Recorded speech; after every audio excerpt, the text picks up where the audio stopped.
তাই এমন অবতার আমার দয়াল নিতাই গৌর অবতারের মতো এমন অবতার হয় না আর হবার নয়, ও হয় না আর হবার নয়, বিচার করে দেখতে পারো হয় না আর হবার নয়, বিচার করে দেখতে পারো হয় না আর হবার নয়, বিচার করে দেখতে পারো হয় না আর হবার নয়, বিচার করে দেখতে পারো হয় না আর হবার নয়, এই অজ্ঞান আধার কলি যুগে হয় না হবার নয়, অজ্ঞান আধার কলি যুগে হয় না আর হবার নয়, খুঁজে খুঁজে দেখতে পারো হয় না আর হবার নয়, যারা হাতে ধরে পায়ে পড়ে এমন হয় না হবার নয়, বলো হরি বলো হরি বলো বলে হয় না আর হবার নয়,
आनंद निरामय विग्रहाय हेमा भो दिव्य छवि सुंदराय तस्मै महाप्रेम रस प्रदाय चैतन्य चंद्राय नमो नमस्ते चैतन्य चंद्राय नमो नमस्ते चैतन्य चंद्राय नमो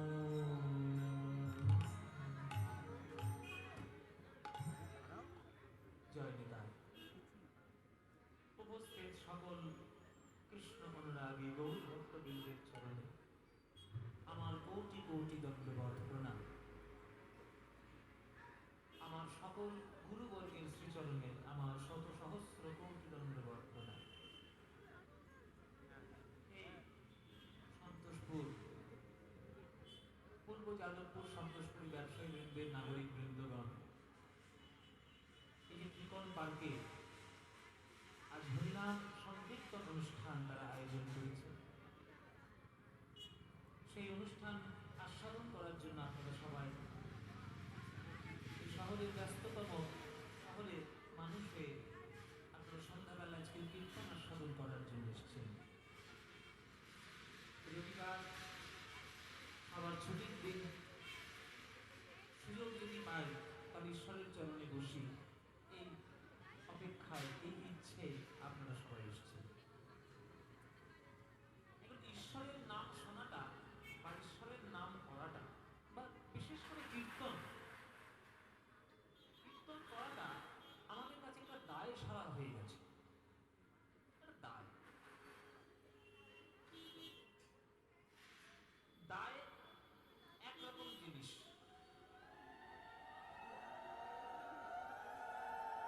আর ভালোবাসা আরেক রকম জিনিস। যদি কীর্তন কেউ মন থেকে প্রকৃত ভালোবাসে বা ভালোবাসবে, সে সময় দিন ক্ষণ কিছুই ভাববে না, যখনই কীর্তন হবে সে কীর্তনের কাছে চলে যাবে। যেমন আমি যদি কাউকে ভালোবাসি, তার সঙ্গে কখন দেখা করবো না করবো সেটা তো তিথি নক্ষত্র থেকে করবো না, যখনই তার কথা মনে পড়বে তখনই তার সঙ্গে দেখা করতে চলে যাবে। তো ভালোবাসার চরিত্র এইরকম।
ঐতিহ্য, শিক্ষা, গান, বাজনা, কবিতা, নাটক, যাত্রা, এগুলো যে দেশ থেকে মুছে যায় সেই দেশটা আতঙ্কবাদীদের দেশ হতে বেশি দিন সময় লাগে না। তার পাশে উদাহরণ দেখতে পাচ্ছেন, নিজের দেশটাই বাংলাদেশের কি অবস্থা হচ্ছে। তো ওটা হয়ে যেত যদি মহাপ্রভু এই দেশে না আসতেন, আর উচ্চ নিচ্চের ভেদাভেদটা ত্যাগ করে দিয়ে হরিনামের মধ্যে তিনি যদি সবাইকে না ডুবাতেন, হয়ে যেত সবকিছু। তো এই মহাপ্রভুকে বর্ণনা করতে গিয়ে বলছেন যে মহাপ্রভু আমাদের কে, আমি কি পেলাম। বলছে আনন্দাম্ব, আমাদের আনন্দের সাগরকে বাড়িয়ে দিয়েছে। তাকে দেখলেই হৃদয়ের মধ্যে আনন্দ হয়। আনন্দ লীলাময় বিগ্রহায়, তার রূপটি হচ্ছে আনন্দের লীলা ঘন মূর্তি।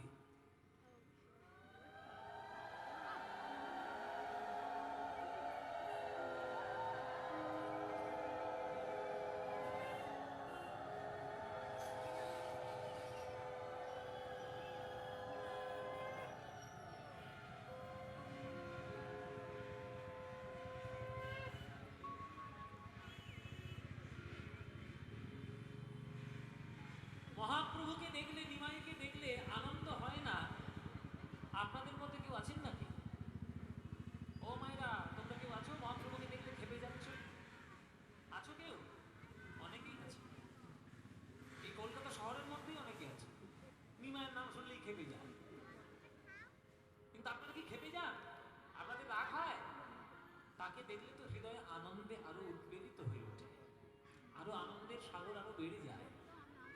আনন্দের লীলা ঘন মূর্তি। আনন্দ কাকে বলে? যে যেটাতে আনন্দ পায় সে সেটাতেই পায়।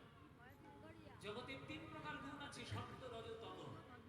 কোন আনন্দ আপনি বেছে নেবেন আপনার ব্যক্তিগত রুচির উপর নির্ভর। কেউ কেউ দেখবেন দামি দামি জামা কাপড়, হাতে আইফোন, BMW গাড়ি, 50 কোটি টাকা সম্পত্তি, এইগুলো করে সে খুব আনন্দ পায়। এই আনন্দটাকে বলে রাজসিক আনন্দ। আমরা কম বেশি প্রায় সবাই সেটা আনন্দ পেতে ভালোবাসি, আমি নিজেও তাই। একটু দামি দামি জামা কাপড় পরবো, একটু ভালো গাড়ি চড়বো, একটু ভালো ঘরে থাকবো, এটা আমারও ইচ্ছে। আমিও বলছি না, নিজেকে গুটিয়ে নিচ্ছি না, এটা একটা রাজসিক আনন্দ। অনেকে লোকের বাড়িতে আগুন ধরাবো, হ্যাঁ, মদ খেয়ে নালার মধ্যে মুখ ডুবিয়ে পড়ে থাকবো, হ্যাঁ, লোকে সর্বনাশ করে বেড়াবো, এইটা করে আবার অনেকে আনন্দ পায়। এই আনন্দটাকে বলে তামসিক আনন্দ। আবার অনেকে প্রসাদ ভোজি হব, গীতা পাঠ করব, একটু কীর্তন শুনবো, মানুষের উপকার করে বেড়াবো, হরিনাম করে বেড়াবো, এইটা করে আনন্দ পায়, এটাকে সাত্বিক আনন্দ বলে। এইবার আপনারা কোন আনন্দটা বেছে নেবেন এটা আপনার ব্যক্তিগত রুচির উপর নির্ভর। কিন্তু সর্বশ্রেষ্ঠ আনন্দ হলো প্রেমের মধ্যে, যে প্রেম গৌরাঙ্গ মহাপ্রভু রেখেছেন, সেই প্রেম দেখলেই তার মধ্যে আমার হৃদয়ের মধ্যে উদিত হয়। কি সুন্দর চৈতন্য চরিতামৃতে একটা প্যারাগ্রাফ রয়েছে, বলছে, আপনারা শিক্ষিত মানুষ, আপনারা বুঝবেন, খুব মন দিয়ে শুনুন, কথাটা খুব গুরুত্বপূর্ণ এবং চৈতন্য চরিতামৃতে লেখা। বলছে, এক কৃষ্ণ নামে করে সর্বানর্থ নাশ, নামের কারণ ভক্তি করয়ে প্রকাশ। হেন কৃষ্ণ নাম জীব যদি লয় বহুবার, তথাপি না বহে প্রেম, না বহে অশ্রুধার। তবে জানবে অপরাধ আছয়ে প্রচুর, কৃষ্ণ নাম বীজ তাহে না হয় অঙ্কুর। কিন্তু আমার নিতাই চৈতন্য নামে নাহি এসব বিচার, নাম লইতে হয় প্রেম আর বহে অশ্রুধার। কৃষ্ণ নাম করে যদি আপনার হৃদয়ের মধ্যে প্রেম না আসে, তাহলে জানবেন আপনার হৃদয়ের মধ্যে অনেক অপরাধের লেয়ার রয়ে গেছে, সেই জন্য কৃষ্ণ নামের বীজটা ফুটছে না। কিন্তু নিতাই চৈতন্য নাম এমন একটি নাম, হানিতাই হানিতাই বলে ডাকলেই হয়, আর হাগৌর হাগৌর বলে ডাকলে হয়। অপরাধ যুক্ত চিত্তেও যদি ডাকে, তবুও তার নয়ন ধারা ঝরে পড়ে তার মধ্যে প্রেমের বিকাশ ঘটানো সম্ভব। তার উদাহরণ হচ্ছে জগাই মাধাই, তার উদাহরণ হচ্ছে চাঁদ কাজী, তার উদাহরণ হচ্ছে চাপাল গোপাল, এসব প্রত্যেককে প্রমাণ। তাই আনন্দ ওইভাবে খুঁজে নিতে হবে। হেমাভদিব্যচ্ছবি সুন্দরায়, সোনার থেকেও দামি উজ্জ্বল বর্ণময় পৃথিবীর কোটি কোটি খনির মধ্যে থেকে সোনা তুলে নিয়ে আসুন, একদিকে রেখে দিন, আর আমার গৌরাঙ্গ সোনাকে নিয়ে একদিকে বসিয়ে দিন। যারা গৌর ভক্ত হবে, যারা সত্যিকারের মানুষ হবে, তারা কোন সোনাকে গ্রহণ করবে? খনির সোনাকে না গৌর সোনাকে? গৌর সোনাকে।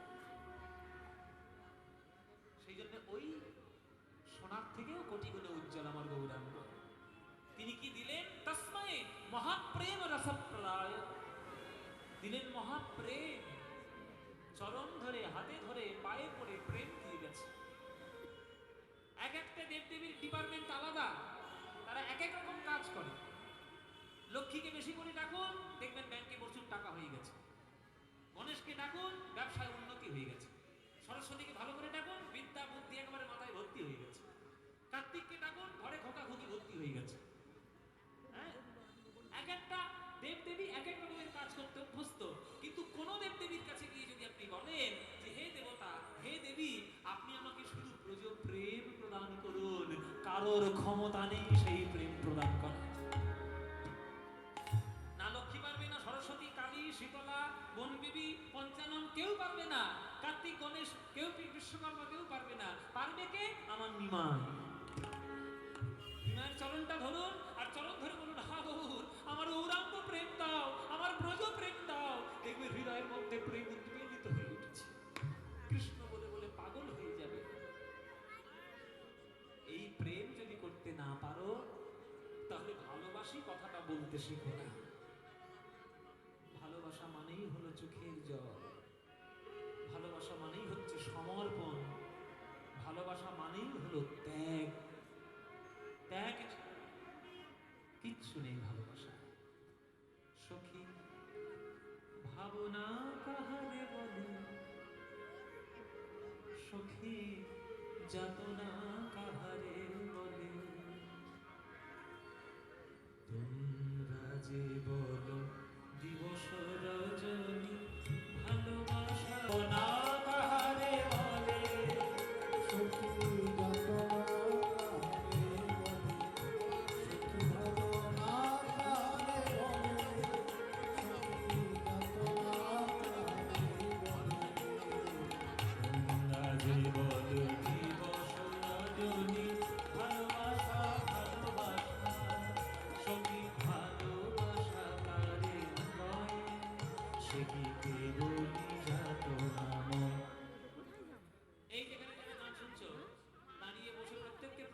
এখানে একটা সত্যি কথা বলার উত্তর দেবে, প্রশ্নের উত্তর দেবে।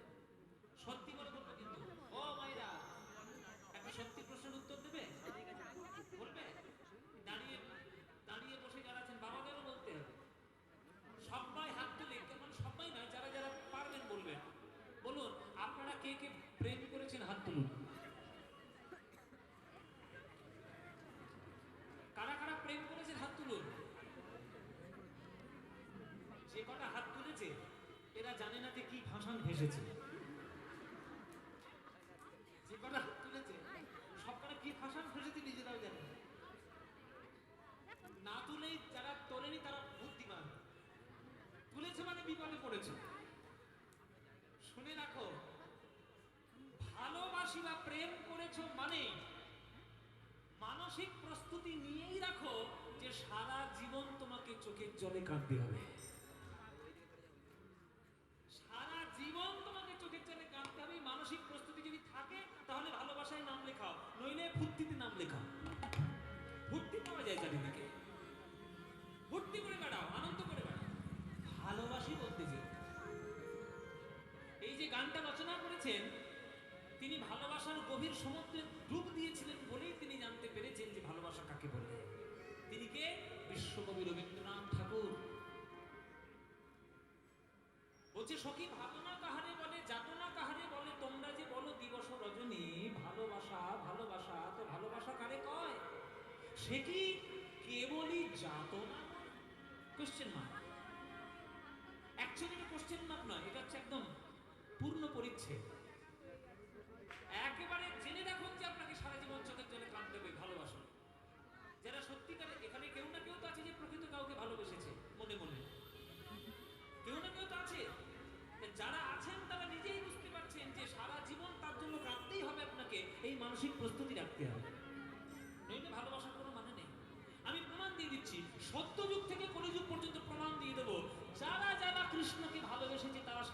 কেঁদেছে।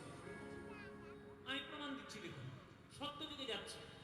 প্রহ্লাদ, আপনারা উত্তর আমাকে দেবেন, প্রহ্লাদ ভগবানকে ভালোবেসে সারা জীবন হেসেছেন বেশি না কেঁদেছেন বেশি? ভক্ত ধ্রুব বিষ্ণুকে পাওয়ার জন্য হেসেছেন বেশি না কেঁদেছেন বেশি? ত্রেতা যুগে চলে আসুন, সীতা রামকে ভালোবেসে রামের স্ত্রী পর্যন্ত হয়েও হেসেছেন বেশি না কেঁদেছেন বেশি? কেঁদেছেন। তারপর যুগে আসুন, রাধা রানী কৃষ্ণকে ভালোবেসে সারা জীবন হেসেছেন বেশি না কেঁদেছেন বেশি? কেঁদেছেন বেশি। কলিযুগে আসুন, মীরাবাই কৃষ্ণকে ভালোবেসে হেসেছেন বেশি না কেঁদেছেন বেশি? গৌরাঙ্গকে ভালোবেসে বিষ্ণুপ্রিয়া হেসেছেন বেশি না কেঁদেছেন বেশি? তাহলে আমি প্রমাণ দিয়ে দিলাম, যারা যারা ভগবানকে ভালোবেসে তারা প্রত্যেককেই কেঁদেছে। আর তুমি ভর্তি করতে করতে ভগবান পাবে?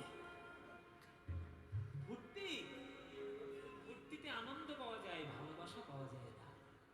ভালোবাসা পেতে গেলে তার চরণে চোখের জলে কাঁদতে হবে।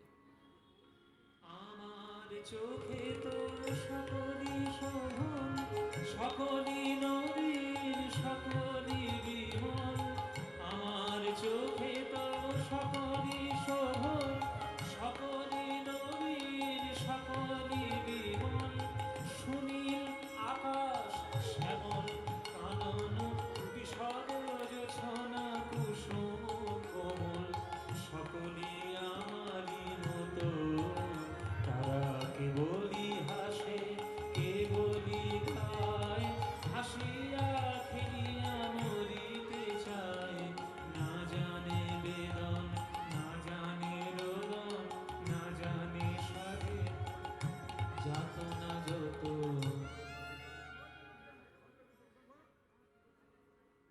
ভগবানকে ভালোবাসবেন আর কাঁদবেন না, এটা হতে পারে না। কাঁদলেই তবে ভগবানকে পাওয়া যায়। একটা কথা মনের খাতায় আজকের থেকে দাগ দিয়ে রাখুন, ইতিহাসে যদি সোনার অক্ষরে নাম লেখাতে চান তাহলে ত্যাগ করুন। যারা ভোগী তাদের নাম কোনোদিন ইতিহাসে লেখা থাকে না, যারা ত্যাগী তাদেরই নাম ইতিহাসের পাতায় স্বর্ণাক্ষরে লেখা থাকে। আমি প্রমাণ দিচ্ছি, আমি একটা ম্যাজিক জানি, আমি একটা ম্যাজিক, সেই ম্যাজিকে আমি এখানে একটা কাণ্ড করব, আপনারা সেই কাণ্ডের প্রত্যুত্তর কি দেবেন আপনারা নিজেরাই বলবেন। ত্যাগের বেশি দাম না ভোগের বেশি দাম? আমি একটা ম্যাজিক করে আমি এখানে এই স্টেজে এখানে আমি দুজনকে দাঁড় করাবো ম্যাজিক করে। একজনকে ভারতবর্ষের সব থেকে বড় অর্থ সম্পদশালী ব্যক্তি মুকেশ আম্বানি, মুকেশ আম্বানিকে দাঁড় করাবো। আরেকদিকে দাঁড় করাবো এই বাংলা সোনার টুকরো ছেলে স্বামী বিবেকানন্দ। আমি একদিকে মুকেশ আম্বানিকে দাঁড় করাবো, একদিকে বিবেকানন্দকে দাঁড় করাবো। আপনারা ছুটে এসে কার চরণে প্রণাম করবেন? কেন বিব্রতি ধরেছে তোমাদের? আরে আম্বানির চরণে প্রণাম করে টাকা পাবে, চেক পেয়ে লিখে দেবে। বিবেকানন্দের কাছে কি পাবে? এই যে স্বামীজির চরণ তোমরা ধরে পুজো করবে বা করছো, এটাই প্রমাণ করে দিল যে ত্যাগেরই দাম জগতে সব থেকে বেশি। ত্যাগ ছাড়া হবে না, এটা প্রমাণ করে। কেন না, মুকেশ আম্বানির কাছে বিরাট বড় পয়সাওয়ালা, সে ভারতবর্ষের 1 নম্বরের বড়লোক হতে পারে, তার বাড়িটারই দাম কয়েক হাজার কোটি টাকা হতে পারে, কিন্তু তার হৃদয়ের মধ্যে প্রেম কণার এক কণাও আপনি পাবেন না। কিন্তু বিবেকানন্দের কাছে ভক্তি পাবেন, প্রেম পাবেন, শ্রদ্ধা পাবেন, জ্ঞান পাবেন, যেটা সে মায়ের কাছ থেকে চেয়ে নিয়েছিল সেটাই আপনি পাবেন। তাহলে ঝরে মরুন তার চরণে, যার কাছ থেকে আপনি জীবনটাকে ধন্য করে নিতে পারবেন। যার কাছে 2 লাখ টাকা চেয়ে 2 দিনের মধ্যে শেষ হয়ে যায়, সে চাওয়ায় চাওয়া।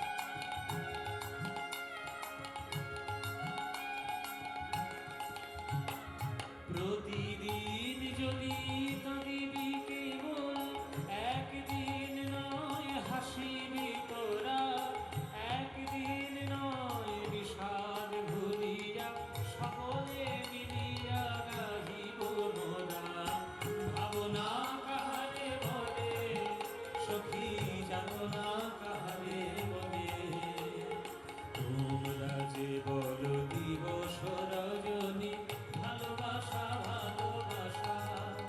সখী ভালোবাসা কারে কয় সে কি কেবলি যাত নাময় সে কি কেবলি যাত নাময় সে কি কেবলি যাত নাময়।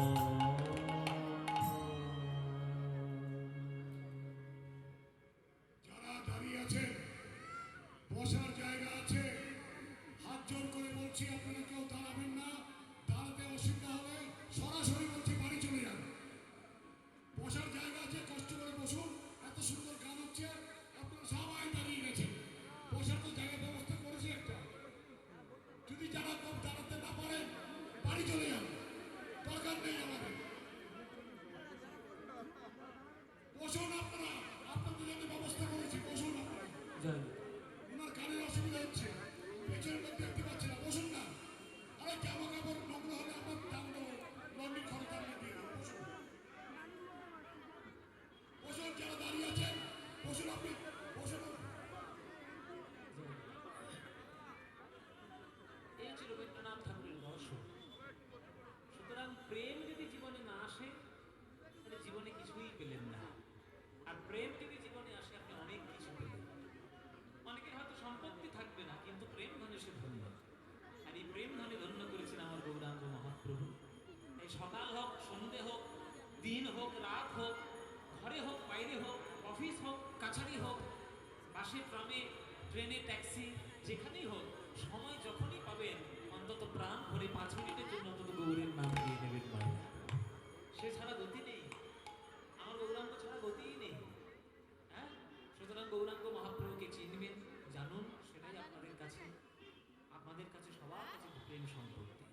তাই সবাই গৌরাঙ্গের নাম গাইবেন। ভজ গৌরাঙ্গ, কহ গৌরাঙ্গ, লহ গৌরাঙ্গের নাম রে।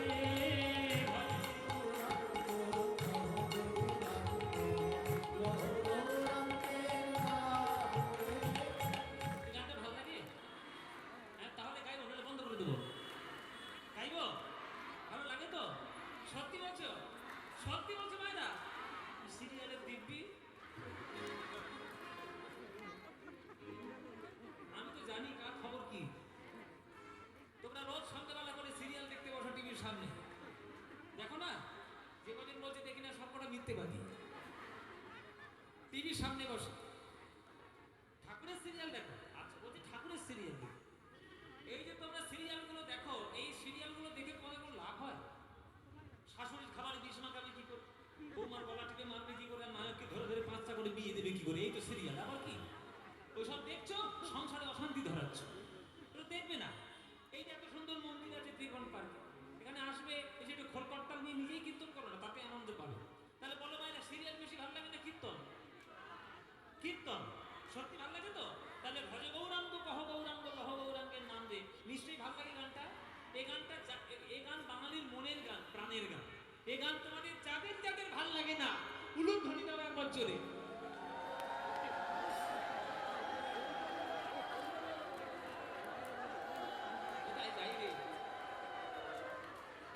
ঠিক আছে, বাড়ি গেলাম। হ্যাঁ, বাড়ি যা, বাড়ি যা।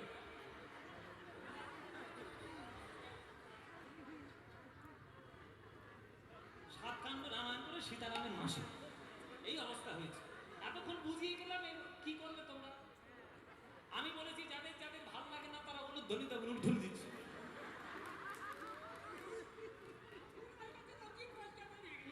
ফসকে বেরিয়ে গেছে। ও মায়েরা, তোমাদের কি হলো? ভুল হয়েছে কিনা বলো? ভুল হয়েছে? তাহলে শুধরে নাও। এইবার যারা যারা ভালোবাসো, এইবার উলুধ্বনিটা দাও দেখি। বাহ, না না, ভালোবাসে ভালোবাসে ভালোবাসে। ভুল করে দিয়ে ফেলেছ, তা কি করবে? ভালো যখন বাসো, করতালি দিয়ে আমার সঙ্গে গানটা গাইতে পারবে? ব্যাস, এমন জোরে জোরে গান গাইবে যাতে যাদবপুর স্টেশন বন্ধ হয়ে যায়। জোরে জোরে গাই, প্রাণ ভরে গাই। ভজ গৌরাঙ্গ, কহ গৌরাঙ্গ, লহ গৌরাঙ্গের নাম রে। বল ভজ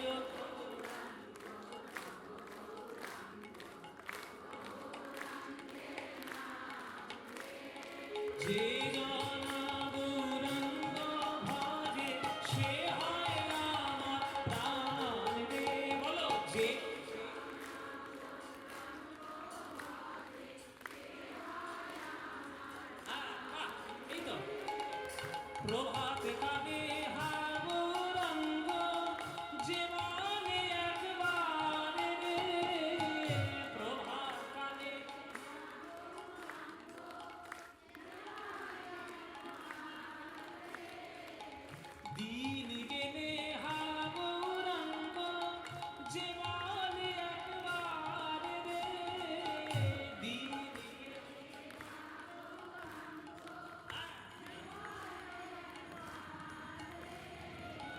সেই জন আমার হয়, আমি হই তার রে। বলো সেই জন হ্যাঁ, এবার হাত তুলে বলো ভজ গৌরাঙ্গ।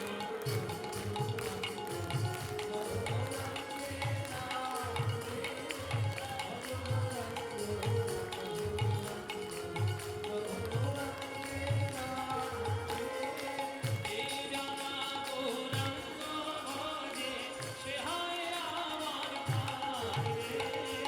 এই জানা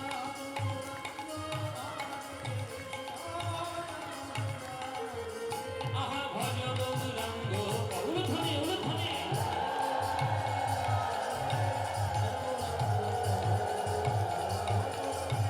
নিতাই গৌর হরি হরি হরি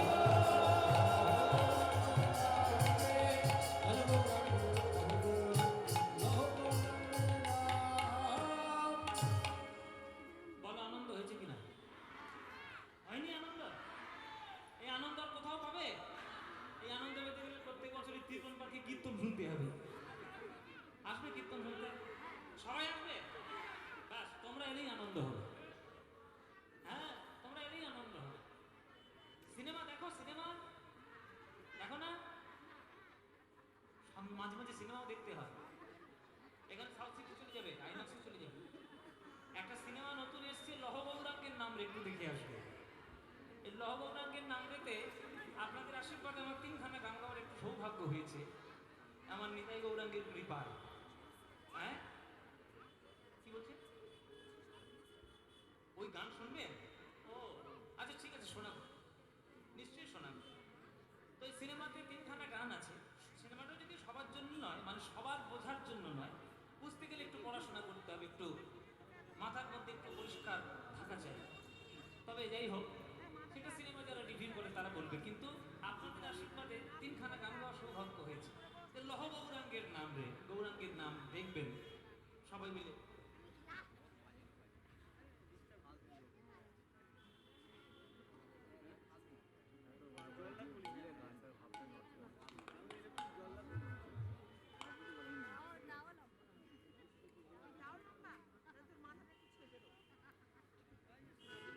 আমাদের উৎসব কমিটি মন্দিরের সভাপতি ও সহসভাপতি অশোক কুমার বোস এবং রঞ্জিত পোদ্দার, তারা দু একটি কথা বলবেন। আর অশোকদাও অসুস্থ, আমিও অসুস্থ। যাই হোক, উৎসবটা সুন্দর হয়েছে। আমি এই ছোট ভাইকে পেরেছি অশোকদার বলতে, তাই আপনার খুব সৌভাগ্য। আমাদের অশোকদা দু একটি কথা বলবেন।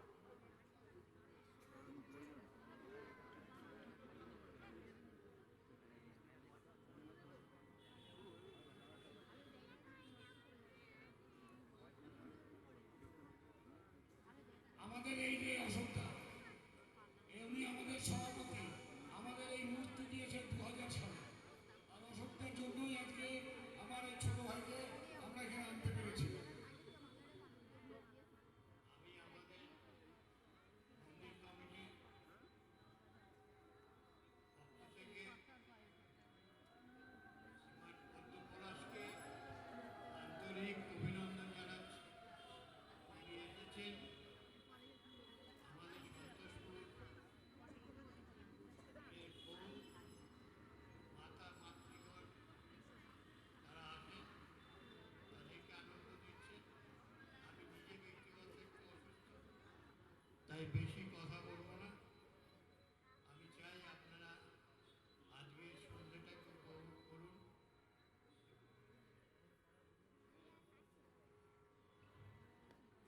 নমস্কার।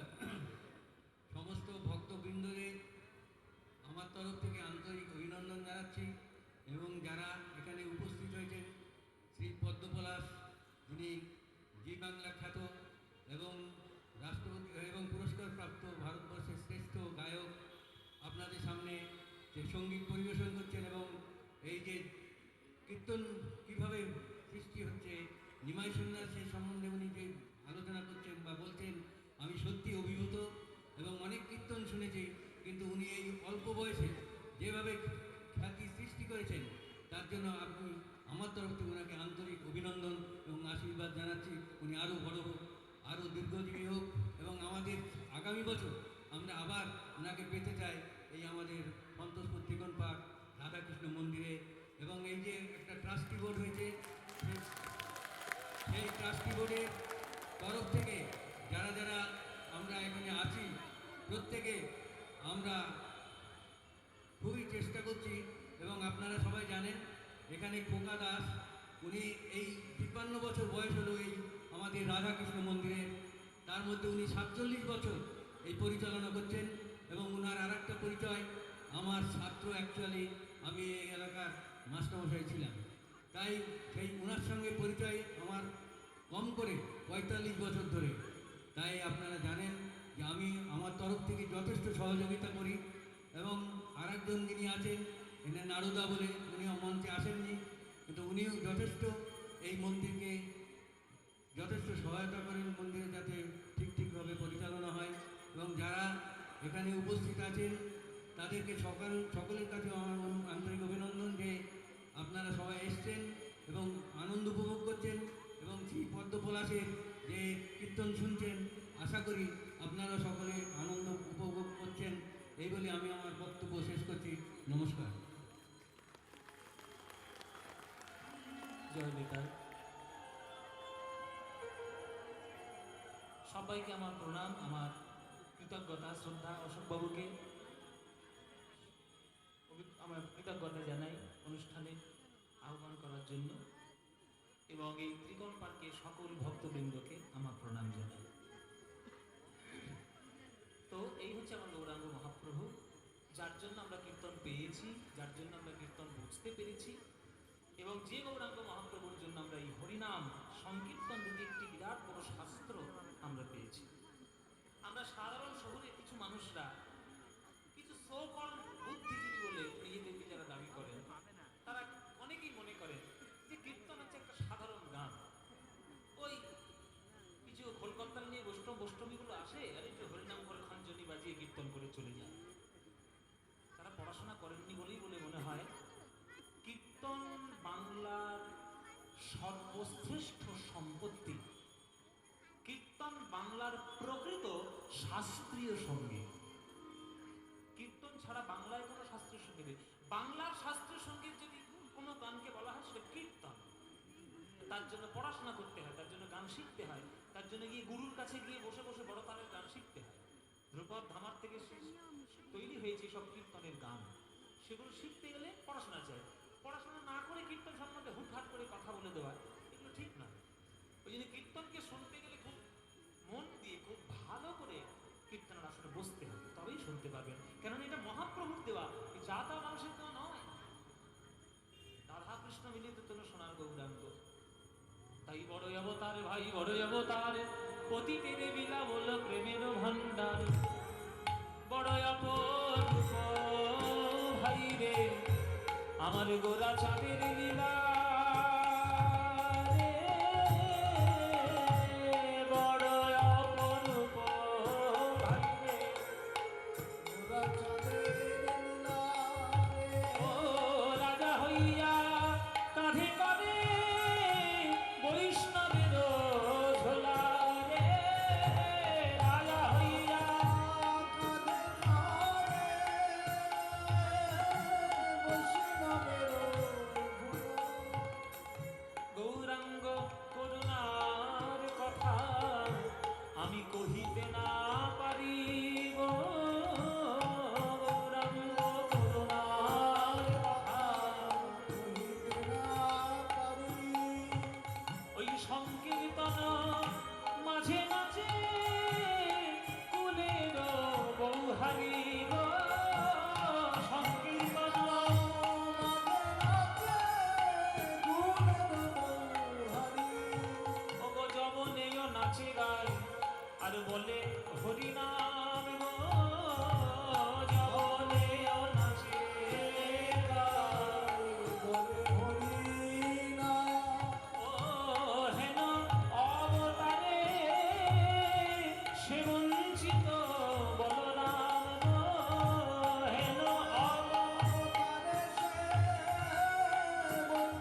বঞ্চিত বলরাম গো, হেন অবতারে সে বঞ্চিত বলরাম।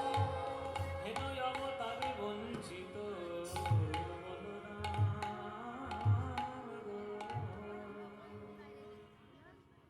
চলুন আমরা গৌরচন্দ্রিকা সাধন করলাম। এইবার আমরা একটু কিছু প্রসঙ্গ আমাদের সংক্ষিপ্ত সময়ের মধ্যে যতটুকু হচ্ছে সেই সময়ের মধ্যে একটু গৌরাঙ্গ মহাপ্রভুর কথা লীলা আমরা একটু আস্বাদন করি। আজকে আমরা আস্বাদন করব গৌরাঙ্গ মহাপ্রভুর নীলাচল যাত্রা। গৌরাঙ্গ মহাপ্রভুর নীলাচল যাত্রা, এই লীলা আজকে আমরা আস্বাদন করব। কি করে নীলাচল গেলেন, কেনই বা গেলেন, সেখানে গিয়ে কেমন তিনি লীলা করলেন, সেই লীলাগুলো আজকে আমরা আস্বাদন করব। চলুন তার মধ্যে যে কটা গান আপনারা আমি গাইতে পারবো, আপনারা যে সব গানগুলো শুনে শুনে খুব অভ্যস্ত আমার গলায় বা আপনারা আমার কণ্ঠে শুনতে পছন্দ করেন, সেগুলো দু একটা গাইবো। আর দিদি যেমন বললেন, এই মা যেমন বললেন যে একটা ওই সিনেমার গান লাস্টে গাইবো, শেষে গিয়ে আমরা আজকের অনুষ্ঠান শেষ করব, কিন্তু একটু লীলার মাধ্যমে আমরা একটু প্রবেশ করবো। বাবা পিওর পদাবলী, হ্যাঁ পিওর পদাবলী তো হচ্ছে সব চৈতন্য চরিতামৃতের কথা। আমরা গুরু ধরে গান শিখেছি তো, ভেজাল কীর্তন আমাদের কাছে পাবেন না।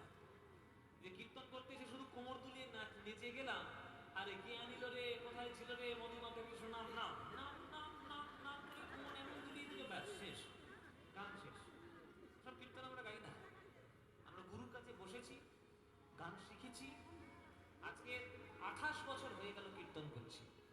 সুতরাং সেই সমস্ত অভিজ্ঞতা দিয়ে যতটুকু আপনাদের কাছে পারবো শোনাবো। চলুন,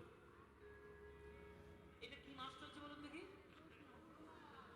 হ্যাঁ, পৌষ মাস। একজন বলেছেন ডিসেম্বর। হ্যাঁ, এটা ইংরেজি মাস। আমরা বাঙালিরা তো আর ইংরেজি এখন সব ভুলিয়ে গেছে। বাঙালিরা এখন ইংরেজিতেই বলে, মানে মাস বললে ডিসেম্বরই বলে, পৌষ মাস আর জানে না। যাই হোক, সেটা কোনো না কোনো কারণে হয়েছে, তবে এটা উচিত নয়। নিজেদের মাসগুলোও জানা উচিত যে আমরা কোন মাসে। যেমন বড়দিনের দিনে বাঙালিরা গিয়ে পাঁচটা গিয়ে কেক খায়, খাক, অসুবিধা নেই, তাতে কোনো দ্বন্দ্ব নেই। কিন্তু নিজেদের ধর্মটাকেও বাঁচাতে হবে, হ্যাঁ, নিজেদের ঐতিহ্যটাকেও বাঁচাতে হবে। আমরা যেন ঠাকুর মন্দিরটা প্রণাম ভুলে না গিয়ে ওই যিশুর চরণে গিয়ে প্রণাম না করি, এটা সেই মাকে ছেড়ে দিয়ে শাশুড়িকে ভালোবাসা হয়ে যাবে, ওই রকমের ব্যাপার আর কি। নিশ্চয়ই যিশুকে মানবো, আমিও যিশুকে খুব ভালোবাসি, খুব তার জীবন থেকে অনুপ্রাণিত হই, কিন্তু তাই বলে আমার কৃষ্ণকে ছেড়ে দিয়ে আমি যিশুর কাছে যাব না। আমার কাছে কৃষ্ণও যেমন সমান, যিশু তেমন সমান। সর্বধর্ম সমন্বয়ে মানবতার ধর্ম জয় হয়, সেটাকে মানতে হবে, সেটা জেনে তারপর। যাই হোক, যেটা বললাম এটা পৌষ মাস। একটা বাংলায় প্রবাদ বাক্য আছে যে কারোর পৌষ মাস আর কারোর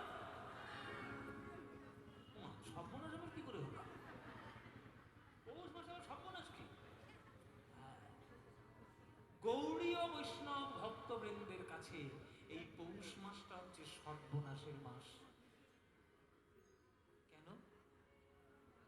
এই পৌষ মাসের সংক্রান্তিতে আমার নিমাই সোনার নদিয়াকে অন্ধকার করে শুধু আমাদেরকে একটু হরি বলাবে বলে সে চলে গেছিল গৃহত্যাগ করে সন্ন্যাসের পথে। এই পৌষ মাসটি গৌড়ীয় বৈষ্ণব ভক্তদের কাছে বড় বিরহের, নবদ্বীপের ভক্তদের কাছে বড় বিরহের মাস। পৌষ সংক্রান্তির দিন যমুনার ভাবে ভাবিত হয়ে মহাপ্রভু সুরধনী গঙ্গাকে মনে করলেন আর যমুনা, যমুনা, ও যমুনা, তুমি কি বৃন্দাবনের সেই যমুনা যে প্রবাহিত হতে বৃন্দাবনে? আজকে ভাবাবিষ্ট হয়েছে প্রভু। ঘোলা জল না নীল জল বুঝতে পারছি না, শুধু যমুনা যমুনাই বলে যাচ্ছে। তাই যমুনার কথা মনে করে সুরধনী গঙ্গার তীরে আমার গৌরাঙ্গ মহাপ্রভু প্রেম নয়নে জলে ভাসে, বলে ও যমুনা যমুনা যমুনা যমুনা, ও যমুনা, তুমি কি গো সেই যমুনার প্রবাহিনী? যমুনা, ও যমুনা,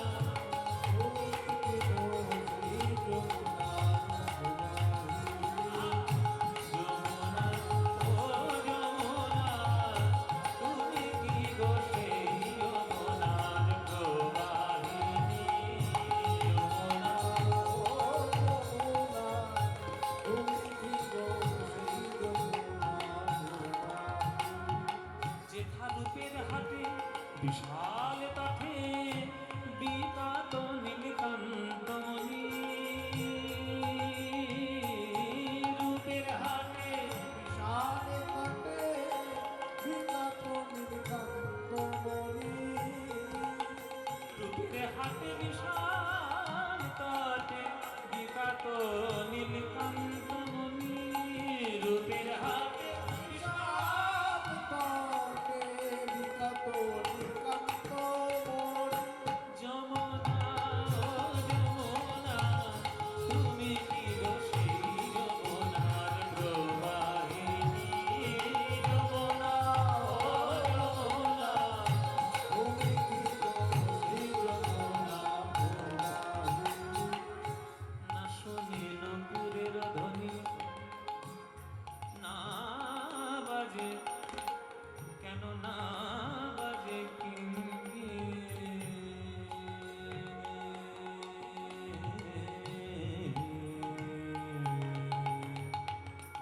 রাগ কি রাগ সামা মা মা মা পা কে রাগ মা পা মা পা মা মা সা রে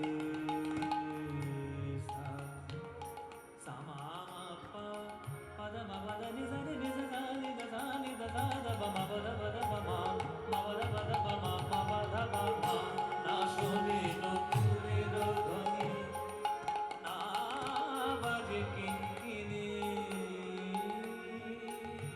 মধুর হাসি মধুর হাসি আর মধুর বাঁশি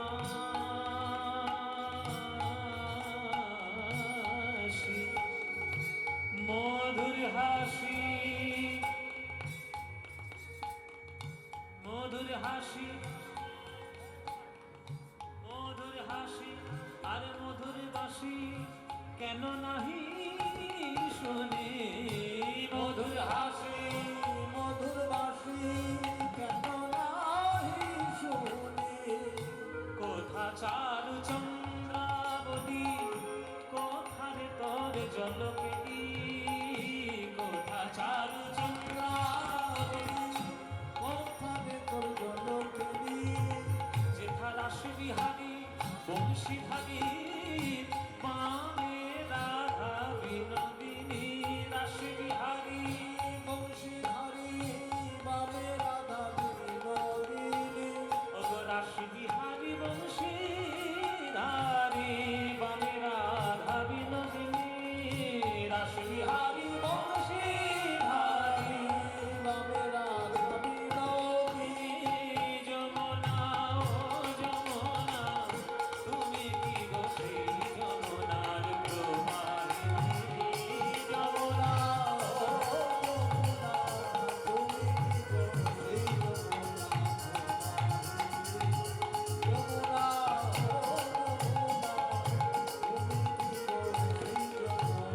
প্রবাহিনী প্রবাহিনী প্রবাহিনী যমুনা যমুনা বলতে বলতে আমার মহাপ্রভু আমার নিমাই ওই সুরধুনি গঙ্গার ধারে বৃন্দাবনের ভাবে ভাবিষ্ট হয়ে দিনের এক ঝাঁপ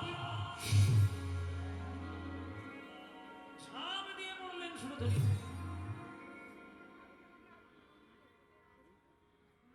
সাড়ে 4 ফুট লম্বা 6.5 ফুট লম্বা 4 হাত তার হাতের মাপ হাতের এত লম্বা আমাদের আমাদের হাত দিয়ে সোজা হয়ে দাঁড়ালে আমরা কতটা হাত যায় হাঁটুর উপরে নিমাই সোজা হয়ে দাঁড়ালে হাতটা হাঁটু পর্যন্ত এমনি যেত আর সেই আজানুলম্বিত হাঁটু পর্যন্ত হাত সেই হাতের 4 হাত আর 6.5 ফুটের থেকে বেশি লম্বা এত বড় একটা শরীর যদি ওই নদীর জলে পড়ে তাহলে জল ছিটকে অন্য জায়গায় যাবে না যাবে না মায়েরা যেই ঝাঁক দিয়ে পড়েছে সুরধনির জলে ওই গায়ের জল ছিটকে গিয়ে লাগলো 2 ব্রাহ্মণের গায়ে সেই ব্রাহ্মণ দুটো তখন নদীর জলে দাঁড়িয়ে আহ্নিক করছে দুপুরবেলা আহ্নিক করছে ওই সুরধনি গঙ্গার জলে দাঁড়িয়ে আর মহাপ্রভু ঝাঁপ দিয়েছে সেই জলটা ছিটকে গিয়ে গায়ে লেগেছে যেই গায়ে লেগেছে, কে রে? অস্পৃশ্য নরকের কীট! দেখতে পাচ্ছিস না আমরা এখানে আহ্নিক করছি? অসভ্য কোথাকা এমন করে ঝাঁপ দিয়ে পড়লো, ওর গায়ের জল লেগে আমাদের আহ্নিকটা নষ্ট হয়ে গেল। কে? পাশ থেকে আরেকজন বলছে, বুঝতে পারলে না? ওই তো সর্বনেশের ঘটের মা। দেখলে আবার গা পিত্তি জ্বলে ওঠে। ওই তো সর্বনেশে। এই হলো জগন্নাথ মিশ্রের কুপুত্র নিমাই। ছ্যা ছ্যা ছ্যা ছ্যা ছ্যা। অনেকবার বেড়েছিস নিমাই, বেশিবার ভালো নয়। গরুর চামড়া কেটে খোল কর্তাল নিয়ে সারাদিন হরি হরি হরি হরি, বেদ বিদ্য সব ভুলে থাকি। হরিনাম করলে জগৎ উদ্ধার হয়ে যাবে। আর এমন করে হরিনাম করছিস, ঝাঁপ দিয়ে পড়েছিস, তোর গায়ের জল লেগে আমার আহ্নিক নষ্ট হয়ে গেল। শোন নিমাই, আমি বামুনের ছেলে, ব্রাহ্মণ সন্তান। এই গঙ্গার জলে দাঁড়িয়ে গঙ্গা জল দিয়ে অভিশাপ দিলাম তোকে। ওরে নিমাই, 3 দিবসের মধ্যে তুই নদিয়া ছাড়া হবি। নদিয়া ছাড়া হবি।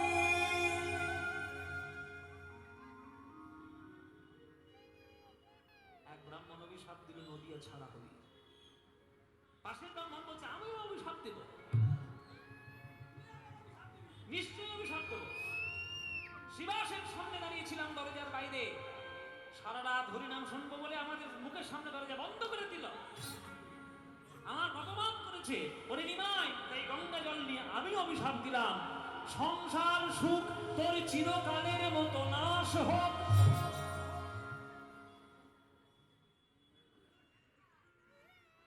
যে জগতের প্রতি,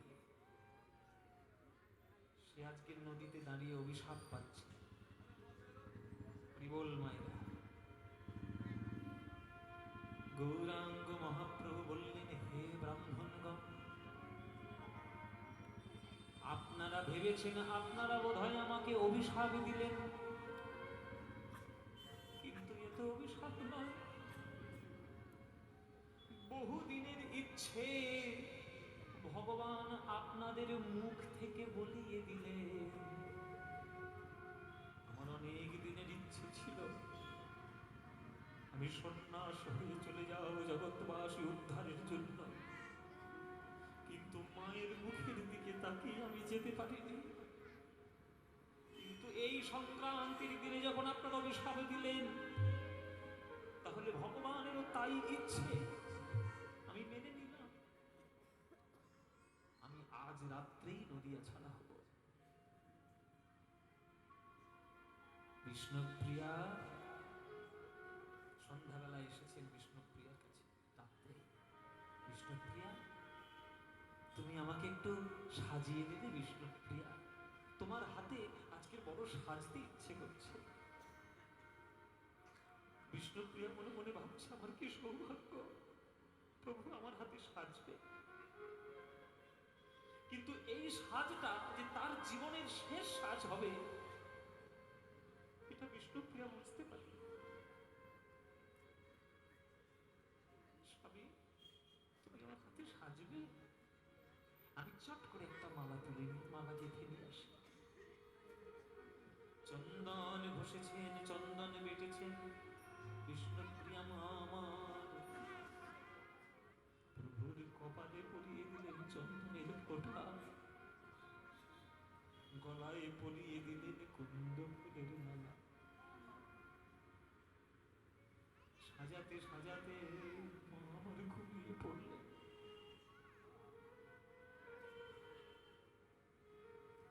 মধ্যরাত্রে আমার প্রভু উঠে বসেছেন, এইবার আমার যেতে হবে।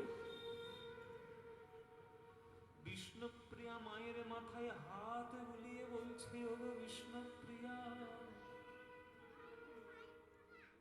স্বামী হিসেবে আমি কিছুই তোমায় দিতে পারিনি, তাই আজ যখন চলে যাচ্ছি, যাওয়ার আগে তোমায় আমি একটা আশীর্বাদ করে গেলাম। এই বাংলার ইতিহাসে যদি কেউ সতী বলে কেউ থাকে, তোমার নাম সব থেকে প্রথমে উচ্চারণ হবে।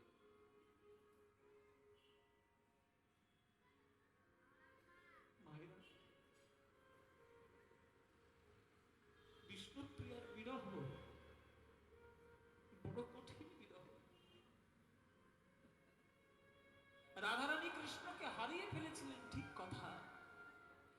কিন্তু 100 বছর পর রাধারানী কৃষ্ণের সঙ্গে মিলিত হতে পেরেছিলেন। আর আমার বিষ্ণুপ্রিয়া মা সারা জীবন প্রভুর শুধু খড়ম দুটো নিয়ে কাটিয়ে দিয়েছে। এইরকম ত্যাগ আর বাংলায় কে করেছে? বিষ্ণুপ্রিয়ার মায়ের মাথায় হাত বুলিয়ে দিচ্ছে প্রভু, শেষ সোহাগ, শেষ আদর। ওগো প্রিয়া তুমি ঘুমে অচেতন, প্রিয়া তুমি ঘুমে অচেতন, তোমার প্রাণের পাখি চললাম এখন। ওগো প্রিয়া তুমি ঘুমে অচেতন, প্রাণের পাখি চললাম এখন, প্রিয়া তুমি ঘুমে অচেতন। প্রভু আমার বেরিয়ে গেলেন। মায়ের ঘরের সামনে এসে মনে মনে ভাবছি, মাকে কথা দিয়েছি তার চরণে প্রণাম না করে যাব না। মাকে বলে যাই, মা আমাকে যেতে হবে মা, নইলে জগৎবাসী উদ্ধার হবে না, আমাকে যেতেই হবে। তুমি আমাকে আজ্ঞা দাও যেন আমি ব্রজধাম যেতে পারি, যেন আমি প্রেম বিতরণ করতে পারি। তুমি আমাকে আজ্ঞা দাও। আমি কি যাব ও মা? আমি কি যাব? আজ্ঞা দাও। ঠিক সেই সময় সচিমা স্বপ্ন দেখছেন, যেন বৃন্দাবন থেকে একটা কোকিল পাখি উড়ে এসে তার ঘরের চালের উপর বসেছে। আর সেই কোকিল পাখিকে উদ্দেশ্য করে আমার সচিমা বলছেন, ওরে ব্রজের কোকিল, ব্রজে